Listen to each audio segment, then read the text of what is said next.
Hi, good evening. Paul Rosselli, 665 Maureen Circle, Mapleville, Rhode Island. There's a lot going on in terms of what the citizens and all of us are doing regarding a host of things surrounding both the power plant and a bunch of other things as well in town. Certainly the power plant is not the only thing that's going on in town. But when it comes to the power plant, I'd like to make a few comments. And they're just comments. And I'll say it on behalf of the Burrillville Land Trust. So now I'm going to take off my citizen hat and put on the hat of the president of the Burrillville Land Trust. I actually want to applaud the legal staff on the town council, Mr. Olig, I'm sorry I can't pronounce your last name, and Mr. McElroy. Did I do that right? I'm sorry.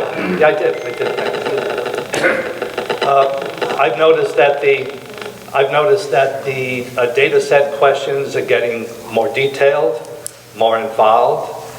This last set of data 10 requests for Venergy was perhaps, I thought, the most involved types of questions. I applaud you both in constructing those questions. I certainly look forward to answers from them. I would recommend that, and I'm sure you're doing this, that the entire set of data set questions that you've submitted to Invenergy also be submitted to your experts, to the town experts. They're good questions that should be answered by somebody, not necessarily those from a company that's interested in things like putting a 19% aqueous ammonia tank in there just to avoid the EPA stringent guidelines at 20% aqueous ammonia.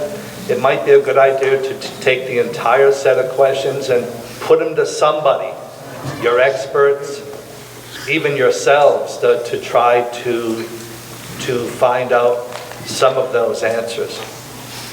The other thing I want to mention is that the Land Trust has been on a quest for a couple of months now in trying to do what we've been calling Learn the Facts public forums. And there are 3 coming up that I want to make the town council aware of, and as well as the folks here today. One of them is coming up on this Thursday, tomorrow, in Thompson, Connecticut. The folks in Thompson, Connecticut reached out to a number of people here in town. The Land Trust seemed to be the one that gravitated to this request the most. We'll be doing a public forum there tomorrow evening in Thompson, Connecticut from 7 to 9. We've also got one coming up in Gloucester, Harmony, at the Laurel Grange on June 9th. I think that's correct. Is that correct? June 9th? June 9th. And as of last night, we'll be doing one in Kingston at the Kingston Free Library on June 14th. We're going to try to do at least 2 or 3 more throughout the state.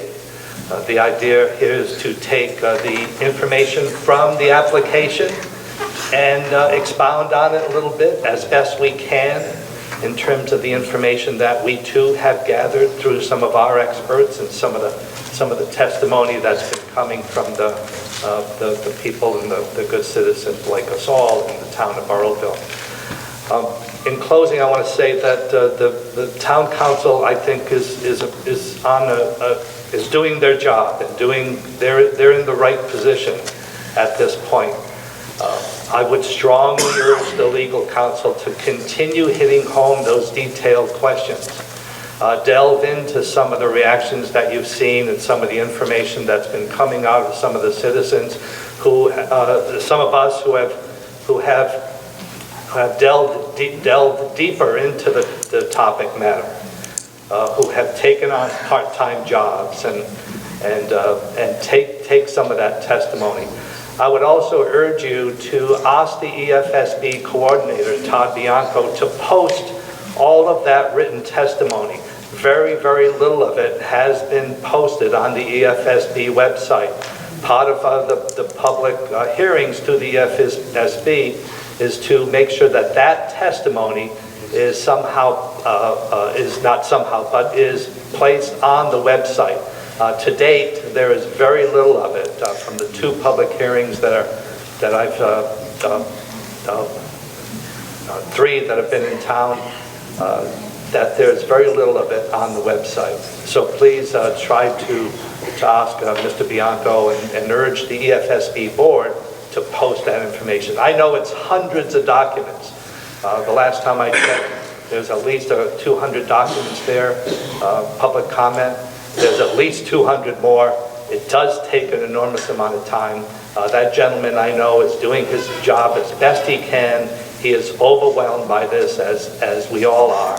But if there's any way to put a little bug in their ears to get that stuff online, I think that would be helpful. Thank you for your time.